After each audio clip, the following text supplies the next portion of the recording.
I'm Kevin Nathan. And I'm Amber Diaz. A startling situation in Burlington.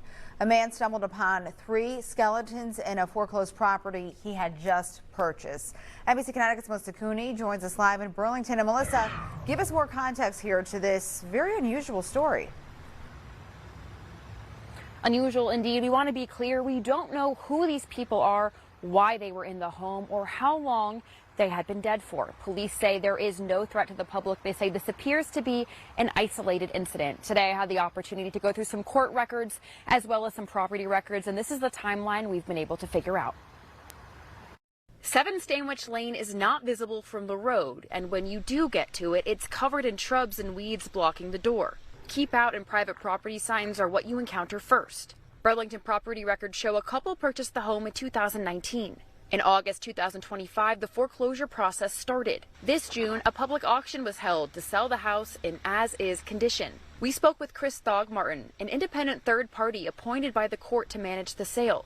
I asked why bidders might not see the inside before a sale like this. I always send out a letter, which I did like a week before the auction, saying, hey, to the owner, saying, listen, there's a foreclosure auction scheduled. It would be helpful to bidders to have interior access. You're not required to provide this, but I think it might be in your best interest.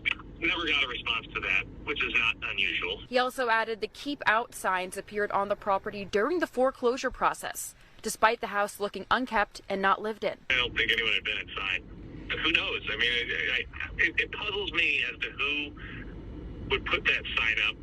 I suppose it could have been the owner who just came in and, I don't know. Who knows? That's just a weird thing. According to court documents, the owners didn't show up for the hearings. I don't believe there was an appearance filed, and there was certainly no response to my letter. Last Wednesday, the house was sold at auction. On Sunday, police say the new buyer went inside the home, presumably for one of the first times, and found 3 skeletal remains. The state medical examiner's office says they have not identified a cause of death, but police say there's no indication of foul play. And we have been looking for a way to contact those initial homeowners other than going to the house itself, which of course we did. We haven't been able to find a way to contact them, but we will continue to working to do them to see if they have any thoughts about this situation. We've also requested EMS and fire calls to the house since 2019 when it was last purchased. We're waiting to get those as well. For now, we're live in Burlington. Melissa Cooney, NBC Connecticut News.